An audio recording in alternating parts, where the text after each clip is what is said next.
नमस्कार, जय हिंद साथियों। कैसे हैं आप सब। आपा पढ़ रहा राजस्थान में ऊर्जा संसाधन। तो आपा जल विद्युत, परंपरागत केंद्र जल विद्युत, ताप विद्युत, आणविक ऊर्जा पढ़ ली। आज आपा पढ़ रहा पिछली क्लास में पढ़ो गैर परंपरागत ऊर्जा स्रोत। विंगे अंदर आपा सौर ऊर्जा पढ़ लियो। आज पढ़ांगा आपा पवन ऊर्जा। तो गैर परंपरागत ऊर्जा स्रोत जो विकास की संस्था है, बिंग आपा बात करिए एक मिस्टेक की कल थोड़ी सी ठीक कर लेना। अक्षय ऊर्जा निगम। तो अक्षय ऊर्जा निगम की स्थापना एक तो रेडा और एक है आरपीसीएल की स्थापना 1995 और रेडा की 1985। हाँ, दोनों ने मिला के अक्षय ऊर्जा निगम की स्थापना कल बताया था 2000 बताया पिछली क्लास में। 2000 नहीं 2002 है, मिस्टेक हो गई थोड़ा। 2002 है, ये ठीक लेना। 9 अगस्त 2002, 9 अगस्त 2002। तो ध्यान रखना अक्षय ऊर्जा निगम, ये डेट पूछी जाती है, तीनों की पूछी जाती है डेट, इनकी स्थापना डेट पूछी जाती है। तो रेडा 1985 में, आरपीसीएल 95 में, अक्षय ऊर्जा निगम है 2002। एग्जिट डेट होगी 9 अगस्त 2002। तो 2000 नहीं है, ये 2002 है, ध्यान में रखना, ठीक है।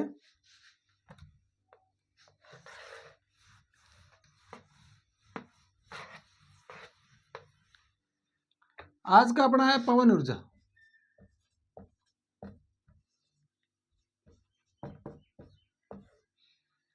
पवन है। अब पवन ऊर्जा यानी पवन यानी हवा, वायु से ऊर्जा प्राप्त करना, ऊर्जा का उत्पादन करना। उसके लिए हवा की गति कितनी होनी चाहिए? कम से कम 15 किलोमीटर पर आवर होनी चाहिए। तो क्या लिखूंगा? पवन ऊर्जा के लिए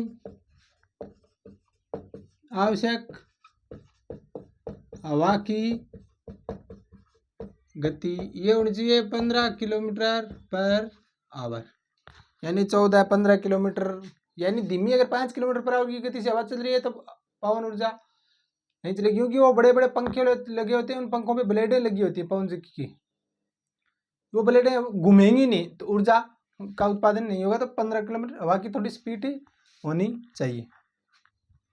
अगर राज्य की प्रथम पवन ऊर्जा नीति की बात करें, राज्य की प्रथम पवन ऊर्जा नीति, प्रथम पवन ऊर्जा नीति थी, ये थी जुलाई 2012, जुलाई 2012। एक तो पवन ऊर्जा है, सौर ऊर्जा है, बायोमास, बायोगैस है, इनकी एक तो प्रथम नीति और एक जो नवीनतम नीति है वो ध्यान में रखना। इनसे प्रश्न पूछा जाता है प्रथम नीति कब थी और नवीनतम नीति कौन सी है। ये तो प्रथम नीति थी पवन ऊर्जा के लिए जुलाई 2012। तो नवीनतम नीति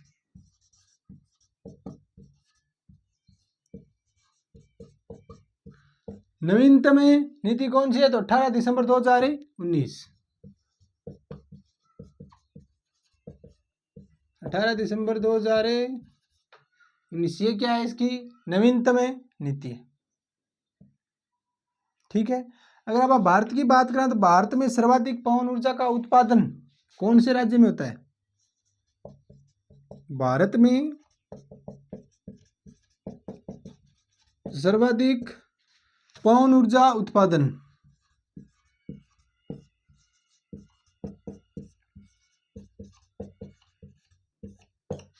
तो कौन सा राज्य है? यह तमिलनाडु।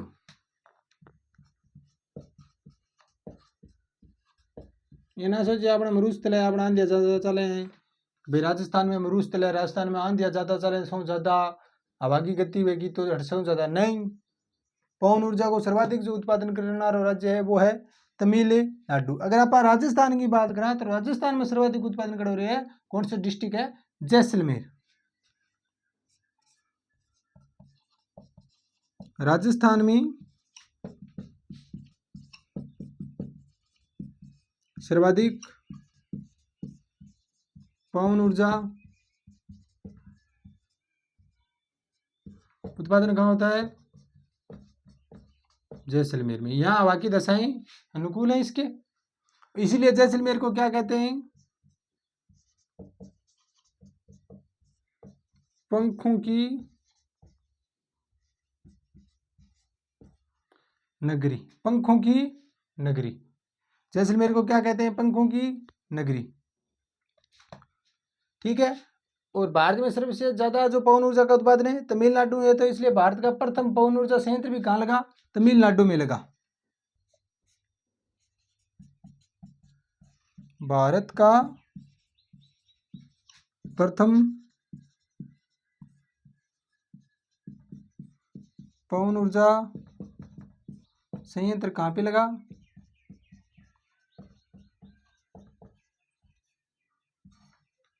तमिलनाडु में। ठीक है। इनके बाद पवन ऊर्जा कौन कौन सा संयंत्र है, तो एक बार और देखा। पवन ऊर्जा के लिए आवश्यक हवा की गति 15 किलोमीटर पर आवर। बहुत कम पूछा जाओ, यह चीज कौन पूछा? प्रथम पवन ऊर्जा नीति जुलाई 2012, जुलाई 2012। नवीनतम पवन ऊर्जा नीति 18 दिसंबर 2019, 18 दिसंबर 2019। भारत में सर्वाधिक उत्पादन तमिलनाडु और राजस्थान में सर्वाधिक जैसलमेर। जैसलमेर ने क्या क्या? पंखांगी नगरी। और जो पवन ऊर्जा को जो प्रथम भारत के अंदर जो प्रथम संयंत्र लाग्यो पवन ऊर्जा को, वो तमिलनाडु में ही लाग्यो। ठीक है। अब इन आप का प्रोजेक्ट है पवन ऊर्जा का जो संयंत्र लागेड़ा है वह देखा कौन सा है? कड़ा कड़ा है।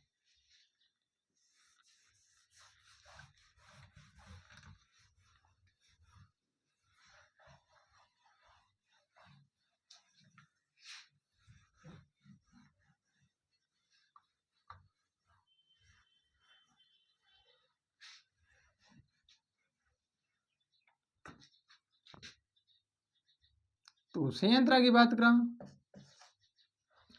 तो पहले ये अमर सागर विंड पावर है प्रोजेक्ट।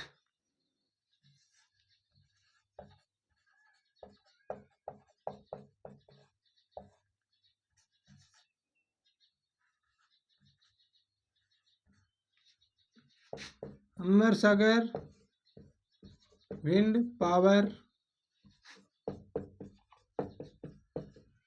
प्रोजेक्ट। अमर सागर विंड पावर प्रोजेक्ट कड़ा है जैसलमेर।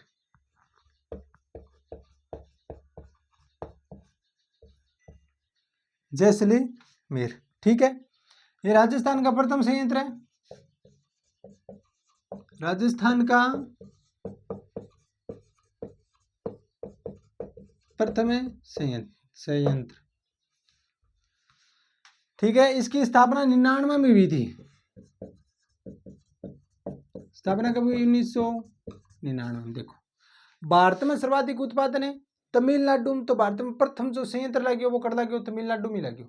राजस्थान में सर्वाधिक उत्पादन है जैसलमेर, तो पहलो संयंत्र भी कर लाग्यो जैसलमेर के अंदर ही लाग्यो। पहला है Devgarh wind power project. Devgarh wind power project. Devgarh wind power project कहां पे है? प्रतापगढ़ में। Devgarh wind power project Pratapgarh में। इसकी स्थापना कब हुई? इसकी स्थापना हुई 2000 में, सने 2000 में। ये दूसरा पवन ऊर्जा संयंत्र है। क्या है? दूसरा पवन ऊर्जा संयंत्र। ठीक है। 3 नंबर है बड़ा बाग विंड पावर प्रोजेक्ट। बड़ा बाग विंड पावर प्रोजेक्ट। और बड़ा बाग विंड पावर प्रोजेक्ट कहां पे है? जैसलमेर में। जैसलमेर में। इसकी स्थापना कब हुई? इसकी स्थापना हुई साथियों 2001 में। और ये प्रथम निजी क्षेत्र का पवन संयंत्र है। क्या है? प्रथम है निजी क्षेत्र में पवन ऊर्जा संयंत्र की स्थापना हुई है, क्या है, निजी क्षेत्र का है पहला, ठीक है, राजस्थान में।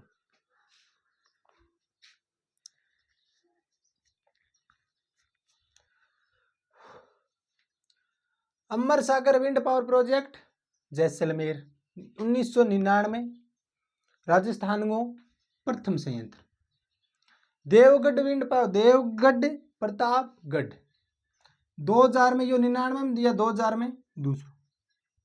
बड़ा बाग विंड पावर प्रोजेक्ट, बड़ा बाग, बड़ा तो बाग बड़ा है, तो बड़ा कौन सा जिला है, जैसलमेर है, जैसलमेर में होगा बड़ा बाग। फिर इस तरीके को याद रख लियो, यो निजी क्षेत्र को विंड पावर प्रोजेक्ट है, इनकी स्थापना हुई 2001 में। अगला देखो, दो तीन एक और है, ज्यादा बड़ा कौन, ज्यादा तो ये जल विद्युत वाला प्रोजेक्ट है, या फिर ताप विद्युत के प्रोजेक्ट ज्यादा है, इनमें 5-5, 6 प्रोजेक्ट है।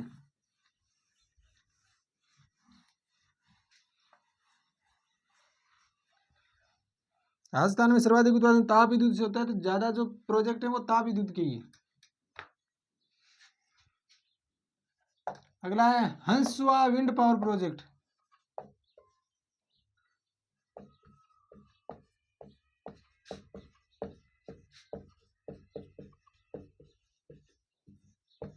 Hansva wind power project Jaisalmer.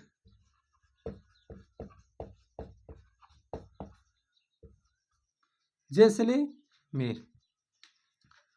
और एक है अपना हर्ष पर्वत पर भी विंड पावर प्रोजेक्ट है, तो क्या लिखांगा, हर्ष पर्वत, स्थान याद होना चाहिए, पावर प्रोजेक्ट। तो हर्ष पर्वत कहां पे है, सीकर, सीकर। ये निजी क्षेत्र में स्थापित है, ये भी निजी क्षेत्र में स्थापित है।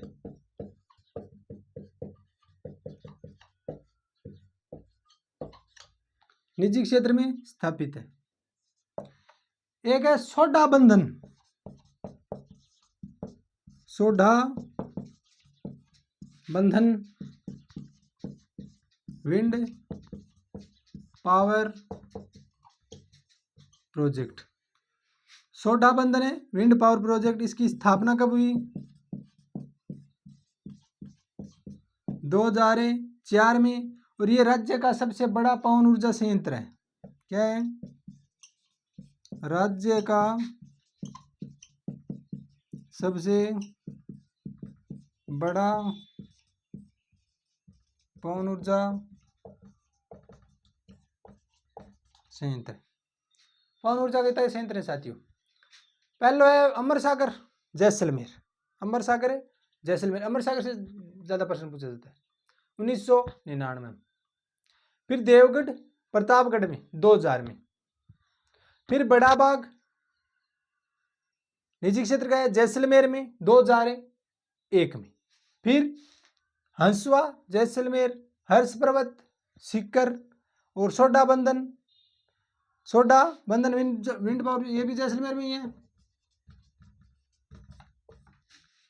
देखो, अमर सागर, बड़ा बाग, हंसवा, सोडा बंधन, ये तो चार तो जैसलमेर में ही है। हर्ष पर्वत का नाम आते हैं सीकर, और देवगढ़ प्रतापगढ़।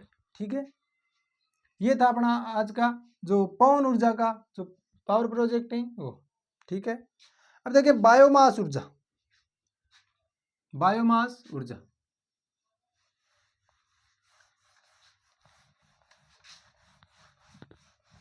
ऊर्जा का मतलब विद्युत उत्पादन से हो रही है, मतलब ऊर्जा का मतलब है विद्युत उत्पादन, और अन्य प्रकार की ऊर्जा नहीं है, सिर्फ विद्युत।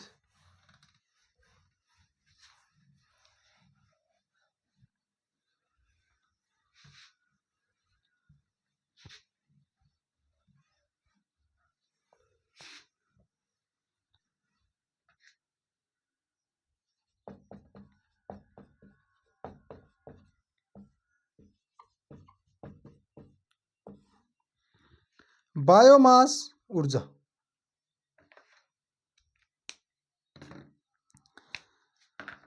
बायोमास जी अपने राजस्थान में कृषि अपशिष्ट बहुत में जाए, चावल की भूसी है, गन्ने की डंठल है, विशेष तौर पर चावल की भूसी, गन्ने की सरसों की भूसी, गन्ने को डंठल, विलायती बबूल, शहरी कचरो आंगों आद्यांगों प्रयोग करके जो ऊर्जा उत्पादन करो जब इनके बोले बायोमास ऊर्जा। ठीक है, क्या लिखांगा? कृषि अपशिष्ट, कृषि अपशिष्ट जैसे चावल की भूसी,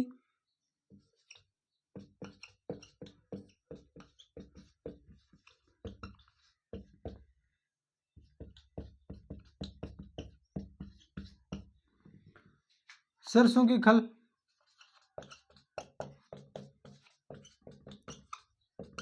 विलायती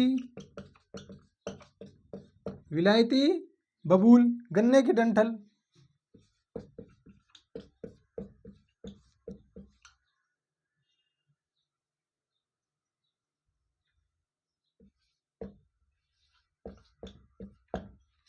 शहरी कचरा, शहरी कचरा आदि का प्रयोग कर विद्युत का उत्पादन किया जाता है। आदि का प्रयोग कर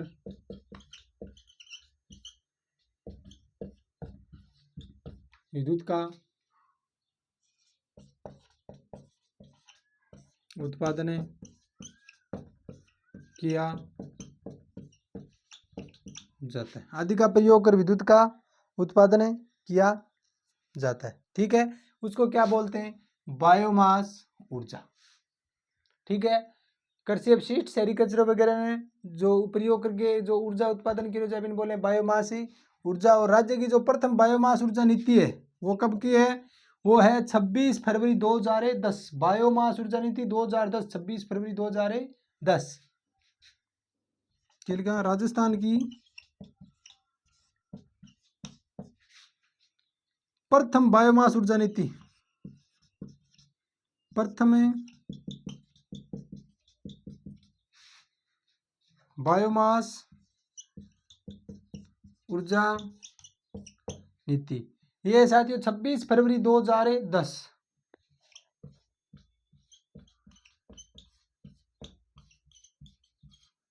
26 फरवरी 2010। इसका लक्ष्य कितना था?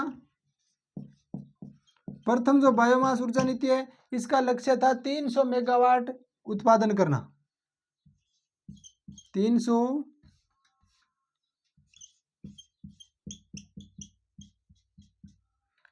मेगावाट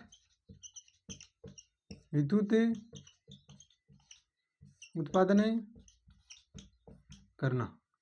इस नीति का उद्देश्य था 300 मेगावाट विद्युत का उत्पादन करना 2010 में, 26 फरवरी 2010 में। ठीक है, अब कुछ प्रमुख संयंत्र हैं, प्रमुख है बायोमास संयंत्र। बायोमास संयंत्र की आप बात करा, मुख्य याद ये रखना, प्रथम बायोमास ऊर्जा नीति की कब है? 26 फरवरी 2010 में साथियों। ठीक है, लक्ष्य है 300 मेगावाट विद्युत को उत्पादन करना। प्रथम अगर बायोमास की बात करें आप संयंत्र की तो ये था पदमपुरा बायोमास संयंत्र श्री गंगानगर में। सबको पता है पदमपुरा बायोमास संयंत्र कहाँ पे? श्री गंगानगर में। पदमपुरा बायोमास संयंत्र श्री गंगानगर। राजस्थान का क्या था ये?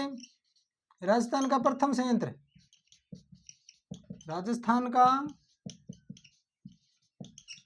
प्रथम संयंत्र था। और किससे होती थी? यहाँ चावल की भूसी से। चावल की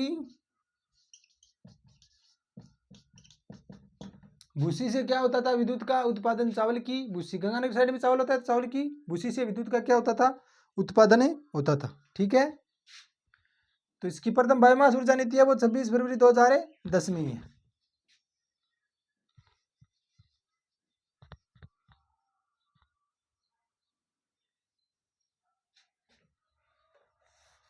और संयंत्र और देखा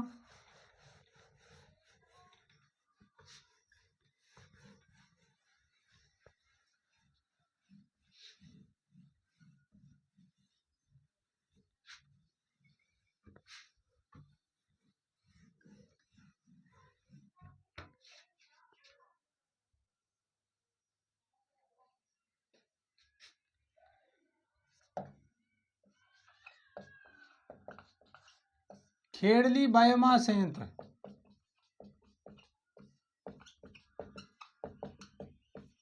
खेड़ली बायोमास संयंत्र कहाँ पे है? अलवर में। ठीक है, ये प्रथम सरसों की खल से है, प्रथम है सरसों की खल से, प्रथम संयंत्र जो सरसों की खल से, प्रथम संयंत्र जहां सरसों की खल से उत्पादन हो।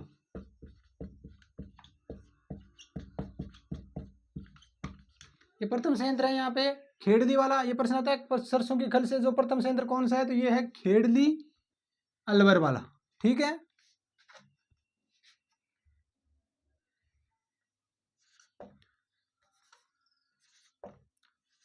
अजमेर बायोमास संयंत्र,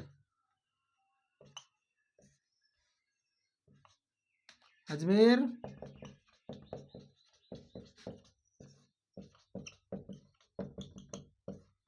बायोमास संयंत्र, ये कहाँ पे? अजमेर में।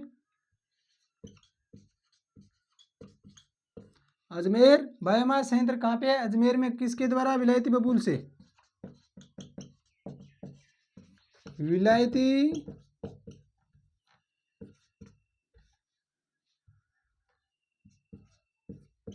बबूल से यहाँ क्या होता है? उत्पादन होता है। अगला है बालोतरा बायोमास संयंत्र, बालोतरा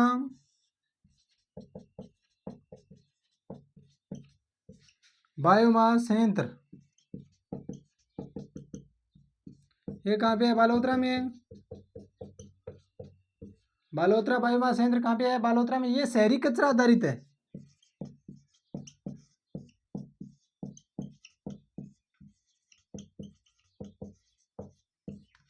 शहरी कचरा आधारित संयंत्र है। ठीक है,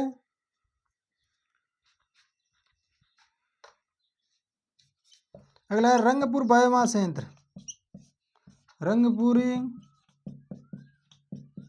बायोमास संयंत्र।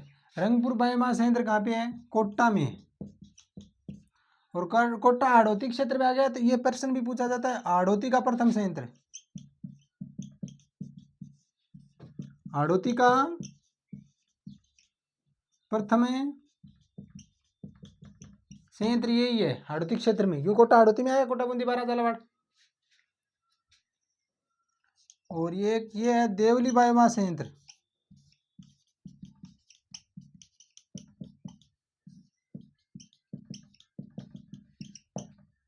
ये कहाँ पे है? टोंक में। इतने संयंत्र इसके मुख्य है।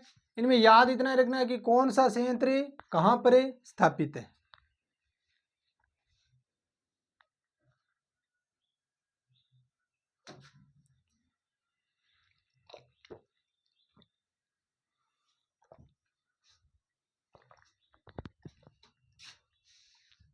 ठीक है, कौन सा संयंत्र कहाँ पर स्थापित है, ये बायोमास। अब छोटा सा बायोगैस का भी है।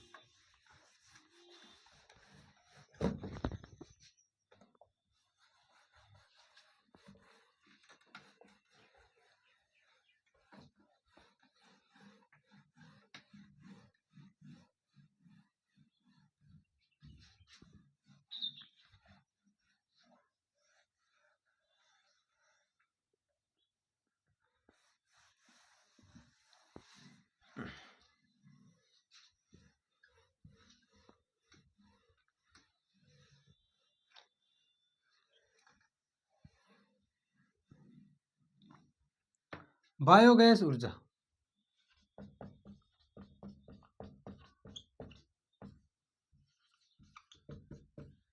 बायोगैस ऊर्जा।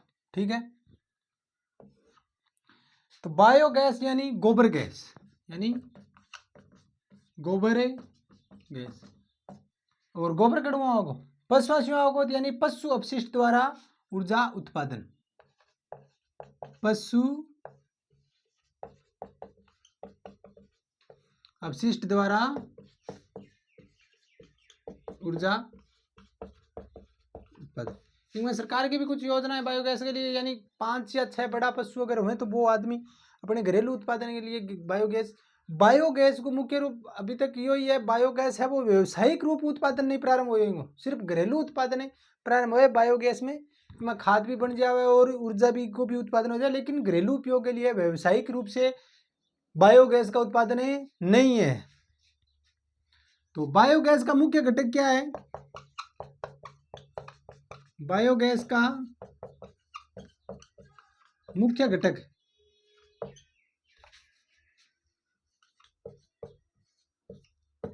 बायोगैस के मुख्य घटक एक तो मीथेन है, एक कार्बन डाइऑक्साइड है, दो ही। मीथेन में कार्बन डाइऑक्साइड,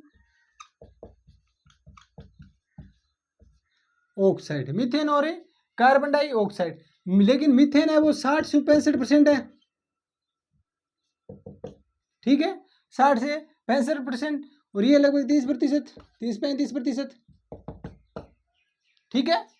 बायोगैस का जो मुख्य घटक, वो प्रश्न बहुत बार है, बायोगैस का मुख्य घटक तो मीथेन और कार्बन डाइऑक्साइड है, लेकिन ज्यादा कौन सा है? मीथेन है। इसलिए प्रश्न आता है कि बायोगैस का जो मुख्य घटक है वो क्या है?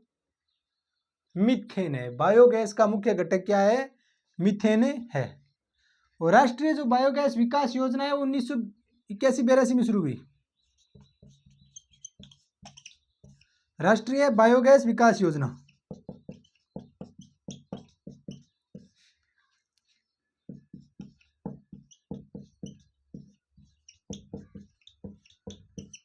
राष्ट्रीय बायोगैस विकास योजना 1981-82 में 1981-82 में सिर्फ घरेलू विद्युत ऊर्जा में उपयोग है इसका। और राजस्थान में सर्वाधिक जो बायोगैस है, राजस्थान में सर्वाधिक बायोगैस संयंत्र है वो है उदयपुर में। यह प्रश्न भी पूछा हुआ है।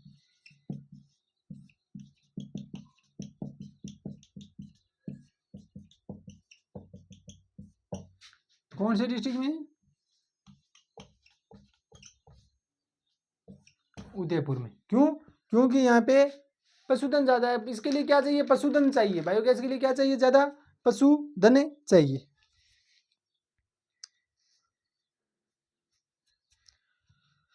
अब देखो, यह तो अपना ऊर्जा का हो गया, ठीक है।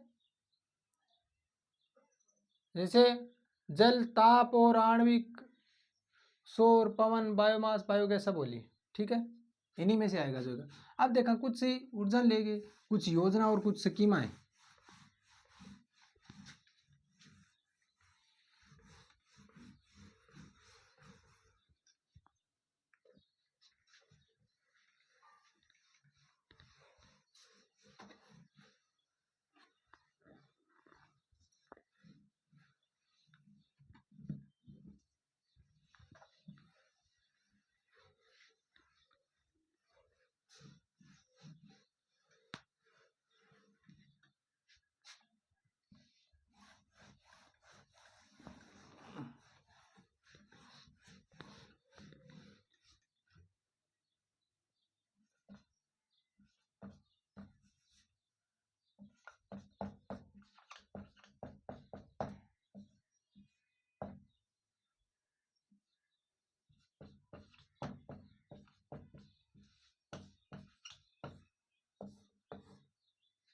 योजनाएं स्कीम। अगर पहली योजना की अगर बात करा तो दीनदयाल उपाध्याय ग्राम ज्योति योजना,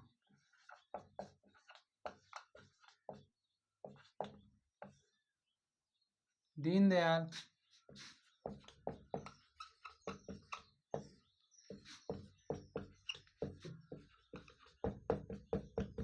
ग्राम ज्योति योजना, दीनदयाल उपाध्याय ग्राम ज्योति योजना। आ योजना 2014 में स्टार्ट करी गई। दीनदयाल ग्राम ज्योति योजना इनको उद्देश्य के हो के ग्रामीण क्षेत्र में अविद्युतीकृत जो ग्राम हैं, ढाणियां हैं, बंग विद्युतीकरण करणु, और जो विद्युत विद्युतीकरण करणु वांगो तो, और एक जो विद्युत तंत्र है अपनो बिन के करणु बिंगो सुदृढ़ीकरण करणु, सुदृढ़ीकरण करणु। ठीक है, यानी अविद्युतकृत गांव और डाणियों को विद्युतकृत करना। ठीक है, तो क्या लिखेंगे आप? भारत सरकार द्वारा ग्रामीण क्षेत्रों के लिए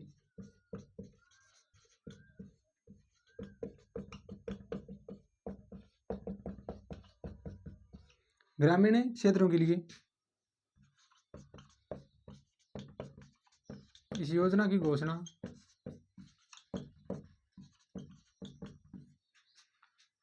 3 दिसंबर 2014 को की गई, यानी मोदी सरकार के आते की गई। मई जून में सरकार बैठी थी, 3 दिसंबर 2014 को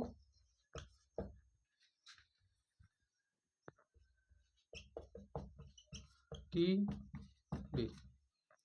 ठीक है, 3 दिसंबर 2014 को की गई।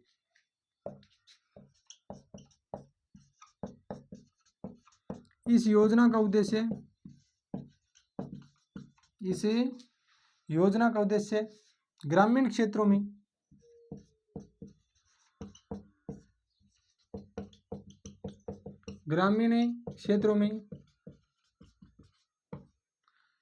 समस्त अविद्युतीकृत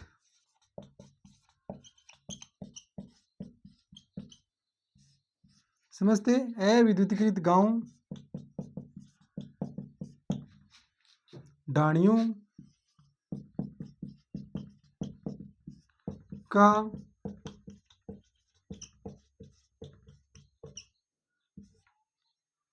विद्युतीकरण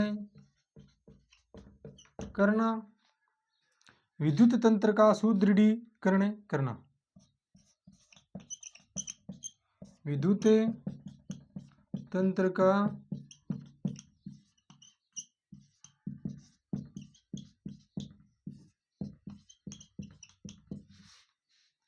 यानी दीनदयाल उपाध्याय ग्राम जो ज्योति योजना है वह 2014 में 3 दिसंबर 2014 में स्टार्ट करी गई। इनका उद्देश्य हो समस्त ग्रामीण क्षेत्र समस्त अविद्युतीकृत गांवों डाणियों का विद्युतीकृत करना तथा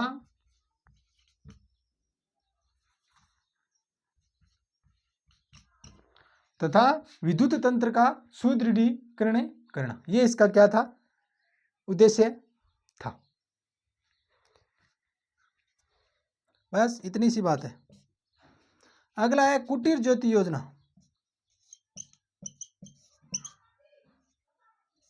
कुटीर ज्योति योजना कब है? 1988 89। कुटीर ज्योति योजना, कुटीर ज्योति योजना को है इन उद्देश्य हो जो समस्त गरीबी रेखा नीचे जो जीवन यापन करने वाला जाति जनजाति और पिछड़े वर्ग का जो लोग हैं वन एक प्रकाश बिंदु को मुफ्त कनेक्शन देणु। एक प्रकाश बिंदु को यानी एक बल्ब जलाने के लिए एक मुफ्त कनेक्शन है देणु।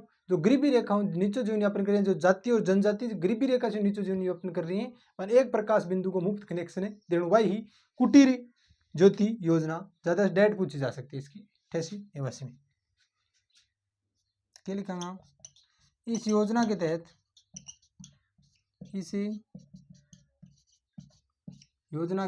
तहत गरीबी रेखा से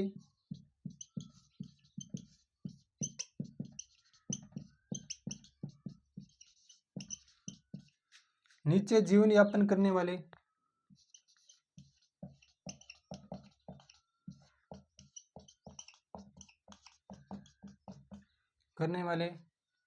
अनुसूचित जाति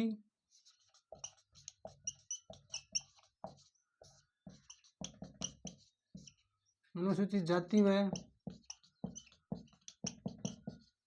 जनजाति एवं पिछड़े परिवारों को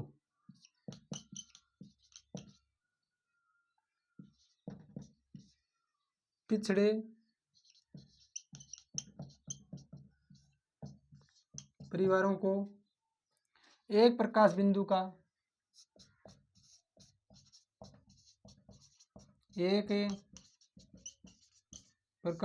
का मुफ्त कनेक्शन प्रदान किया जाता है।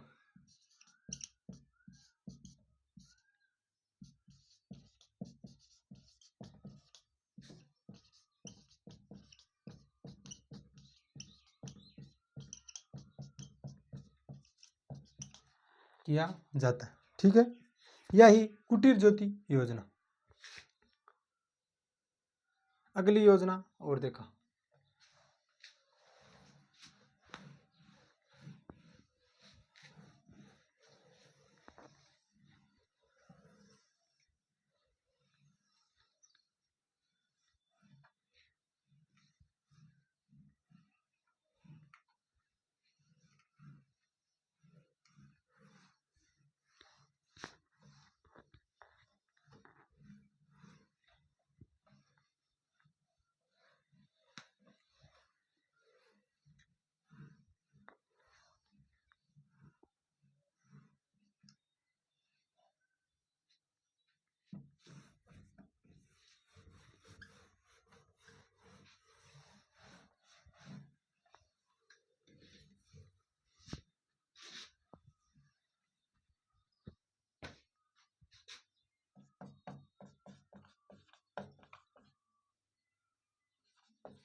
Sector scheme, revamped distribution sector scheme. Bharat सरकार को जो विद्युत मंत्रालय विंग द्वारा 2021 में आ योजना अधिसूचित करी गई। इन योजना को लक्ष्य हो जो अपनो विद्युत तंत्र है बिंगो कुशलतापूर्वक परिचालन करनो, विद्युत तंत्र को कुशलतापूर्वक परिचालन करनो, विद्युत आपूर्ति की जो गुणवत्ता में सुधार करनो, प्रति यूनिट की जो औसत लागत है वह कम करनी। डिस्ट्रीब्यूशन जो विद्युत वितरण निगम है बांगे लिए यह योजना ही लागत कम करनी, गुणवत्ता में सुधार करनो, बांगो सही रूप कुशलतापूर्वक परिचालन करनो, संचालन करनो, ठीक है। तो क्या लिखेंगे ऊपर अंदर आप, भारत सरकार के विद्युत मंत्रालय द्वारा, भारत सरकार के विद्युत मंत्रालय द्वारा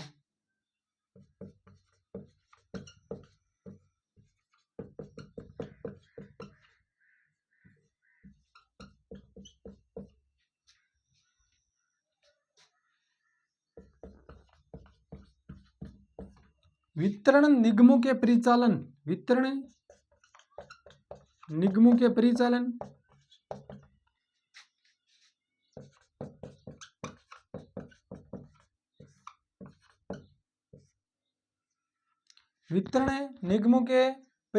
वित्तीय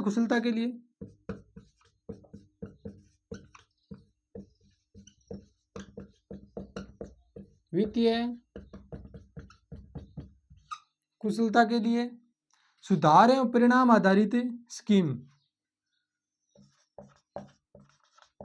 सुधार एवं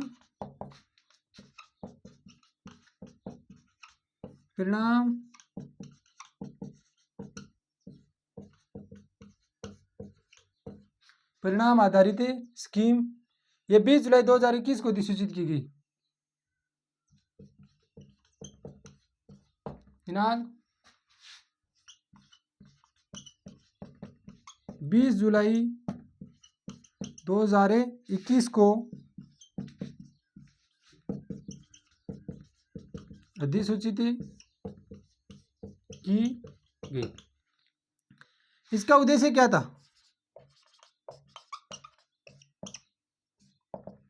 क्या उद्देश्य था? एक तो तकनीकी और व्यावसायिक हानियों को कम करना, जो निगमों के अंदर जो तकनीकी और व्यावसायिक हानियां होती हैं उनको कम करना, मुख्य ये उद्देश्य था।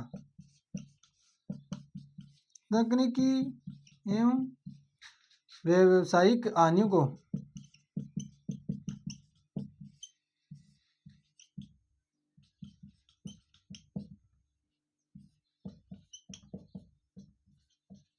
कम है करना।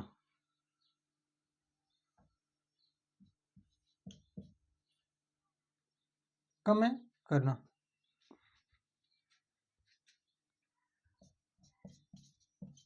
एक विद्युत की प्रति यूनिट औसत लागत है,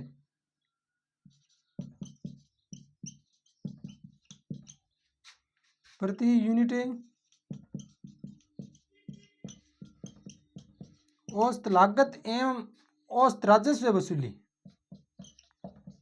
औसत लागत एवं औसत जो राजस्व वसूली के अंतर को कम करना।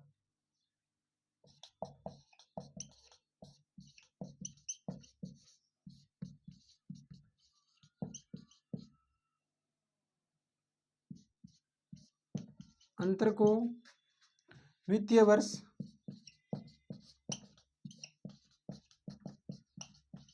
2024 से 25 तक शून्य करना था। अंतर को क्या करना? शून्य करना।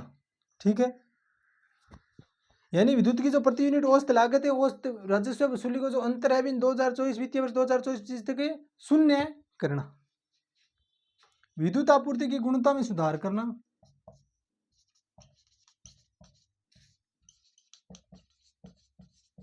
विद्युत आपूर्ति की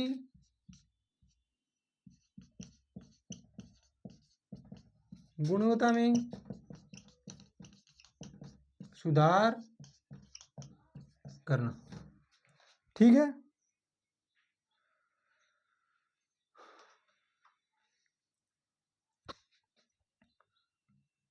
ये थी रिवैम्प्ड डिस्ट्रीब्यूशन सेक्टर स्कीम। एक अगली योजना और है, वाह, और देखो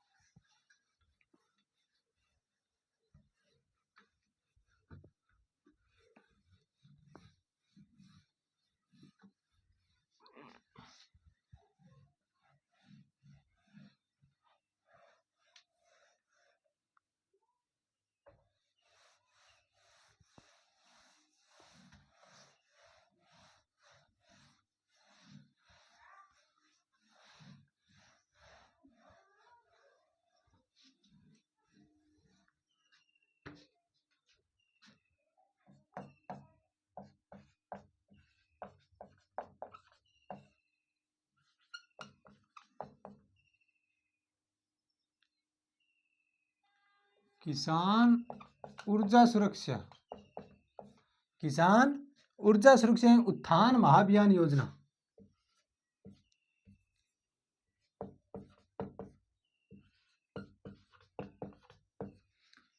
किसान ऊर्जा सुरक्षा एवं उत्थान महाअभियान योजना।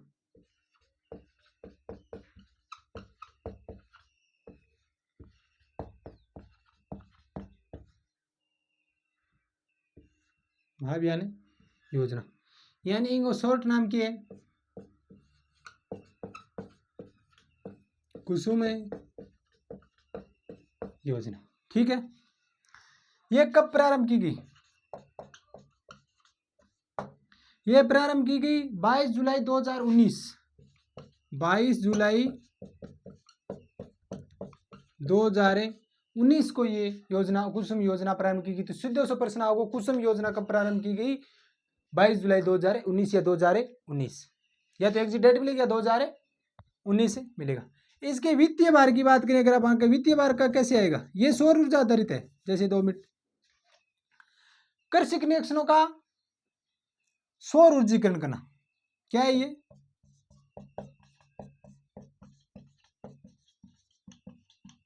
कृषि कनेक्शनों का सौर ऊर्जीकरण करना। समझ में आया पहले कि भाई क्या योजना क्या है? वित्तीय भार हम बाद में देखेंगे। कृषि कनेक्शन हो सौर ऊर्जीकरण करो, और जो कृषि कनेक्शन पर सोलर पैनल है उसको क्षमता क्या करनी? दुगनी करके, और बिंगो जो उत्पादन हुए अधिक अतिरिक्त उत्पादन हुए बिन के करे किसान जो बिजली कंपनियां बाने बेच सके। ठीक है, यानी कृषि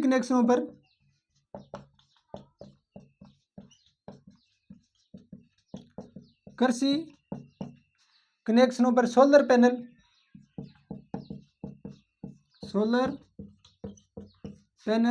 दोगुनी क्षमता तक लगाकर, यानी 7 वाट को लगा रखे बड़े 10 वाट को लगा दिए, दोगुनी क्षमता तक लगाकर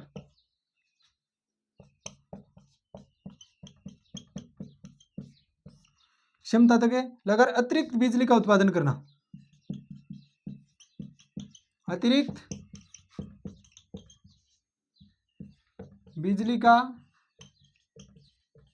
उत्पादन करना, यही है। अब सोलर पैनल जो लाग रहे हैं, फिर बड़ा लगाऊंगा, दोगुनी लगाऊंगा तो खर्चो तो आएगा, तो बिको फिर वित्तीय भार कौन उठावेगा? वित्तीय भार कौन उठाएगा? तो वित्तीय भार की अगर बात करा, वित्तीय भार तो भारत सरकार है वो 30% अनुदान, भारत सरकार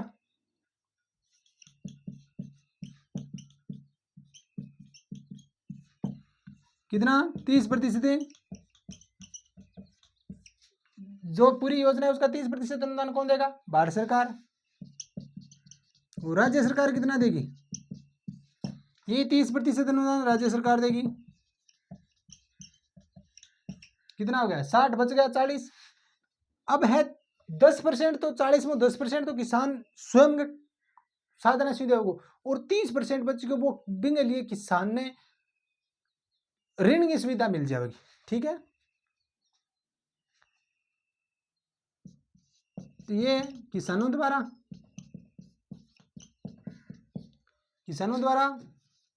30% भागीदारी हेतु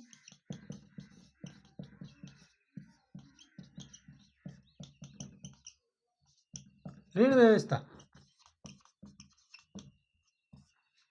ठीक है, और किसानों द्वारा स्वयं 10%, किसानों द्वारा